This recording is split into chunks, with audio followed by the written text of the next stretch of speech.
Guys, before we get into the video,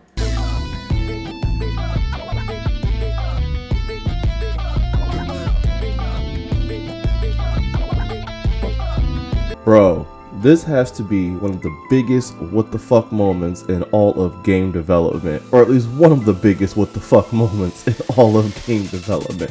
Harada, one of the GOATs, aka Mr. Don't Ask Me for Shit, opened up a new independent, keyword independent studio in the SNK building. What the hell? Who the hell saw this coming? Well, I'm not gonna lie. We knew this dude wasn't just gonna dip out of the public eye. We knew bro has to do something to occupy himself after he announced his departure from Namco, which was sudden, by the way. He wasn't just gonna stay at home and watch reruns of Unbeatable Banzuke while eating his favorite food and just chilling while the whole fighting game landscape changes around him. His departure from Namco was way too sudden.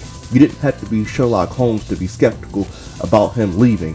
Nobody, and I mean no one, leaves a company for no reason, especially if you're treated well at that company. You're gonna stay and flourish with them and, you know, follow your retirement plan. But no, he left super suddenly. Harada was always confusing to me because I remember back in Tekken Tag 2 era where he was a very open and player focused member of the company. Around the time of Tekken 6 and Tekken Tag 2, Capcom was under fire for locking DLC and other content behind paywalls, but Harada was against that shit.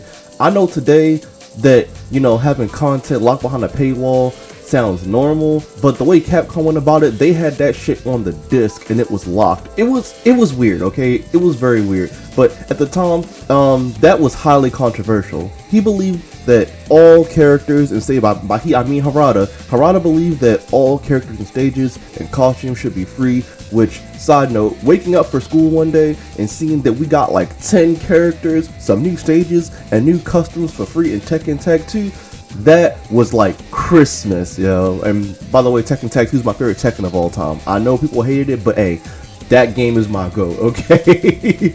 But Harada at that time, he was even down for content requests from fans, and he was down to earth. It was honestly a breath of fresh air to have someone in a corporate setting that was all about the fans and having a good relationship with the people who supported your product.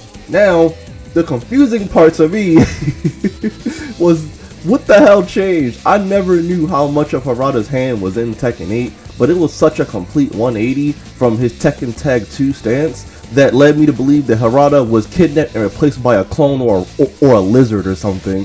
Bro talked about not leaving until the next Tekken installment, which might have been Tekken Tag 3 or Tekken 9, but he mentioned that he was not retiring until the next Tekken installment. But out of nowhere, he announces his departure hella early. That is some fishy shit, bro. Then bro leaves and now he is working with SNK. And keep in mind, he only this is only 4 months after he left, but now he's working with SNK in an independent studio. What the fuck? Like, come on, what the fuck?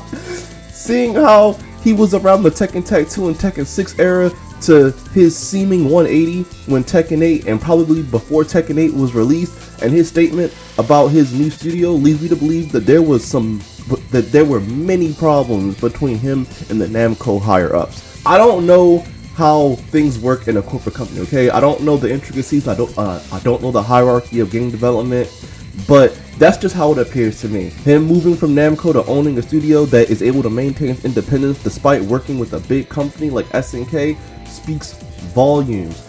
People have been debating on whose fault Tekken 8 is, and I honestly felt like hate towards Harada, like, I feel like that was fucked up. I feel like all the hate toward Harada was fucked up, okay, and misplaced, because at the end of the day, everyone has to answer to someone in the corporate ladder. No exceptions, no matter what. And honestly, when I'm reading about, when I look back at Harada and reading his current statement about his independent studio, this got me thinking about Hideo Kojima's situation with Konami. I know that Kojima and Harada's situation aren't exactly the same, but both Harada and Kojima parted ways with a big company that they've been with for years and opened up studios that maintain their independence. Emphasis on the independence. So the companies they were with were probably a little bit too they probably had their hands in their project a little bit too much, okay? And Kojima and Harada probably didn't like what the companies were doing to IPs that they've spent time nurturing and growing over the years. So they left and made independent studios. Well, Kojima got fired outright. Harada left, I think. Either Harada left or he got forced to leave. I don't know. It was one of those. Either way, they parted ways due to a franchise that they're a part of being fucked with by the company, okay? And Kojima has been releasing heat when he got his new studio, and he has another project on the way, and I can't wait, because Death Stranding 1 and 2, I don't know. I didn't really like Death Stranding 1 that much, but Death Stranding 2, that's pretty cool. I have the same hopes for Harada, as he has proven that he can produce great games, as he had a heavy hand in Tekken 5, 6, and Tag 2, which were all peak in my opinion. I'm not trying to say that Harada and Kojima, because situations are completely the same, but they are comparable, and I'm just using their situations as a point of comparison when a skilled individual goes off on their own. The key difference is that Kojima Productions has been active for 10 years, and Harada's Versus Studio just started, as there are no project announcements yet, and there are no expos as of right now, so there's time to see how he wields this newfound freedom. My thing is, what the hell is he gonna do? It would be so funny if he makes a 3D fighter and it's better than Tekken 8. That would be straight poetry, bro. The crazy thing is history is repeating itself, because remember Tekken 4?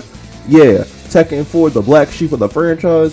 Harada left the company for a year because he did not agree with the game's direction, and there was a bunch of stress due to the game's bad reception, so he dipped out of there but came back a year later. Bro, the same thing is happening right now, but this time, he didn't just leave. Bro left, and he's about to take on the motherfuckers that wronged him. Okay, I'm not gonna lie. That last part was an exaggeration, but that shit sound cool though. That shit sound cool though. SNK has big money and resources as well, so hopefully this new environment is a breath of fresh air for Harada. But please, don't do weird shit and make a 3D fighter and put Skrillex and Kai Cenat as DLC characters, bro. No more real people DLC. Please, yo. Please. Even though I'm not gonna lie, I do like trolling with Salvatore Ganacci. I'm not gonna lie. I'll be trolling my homeboy Drew with him, and that shit just be funny as shit. But yeah, no, please, no more real people DLC. Like, come on, yo. Oh man. So, but but what do y'all think? Do y'all think that Harada's gonna release heat with this new studio? Do you think that he's gonna revolutionize fighting games now that he has the freedom that he wants? Let me know in the comments below. I'm out.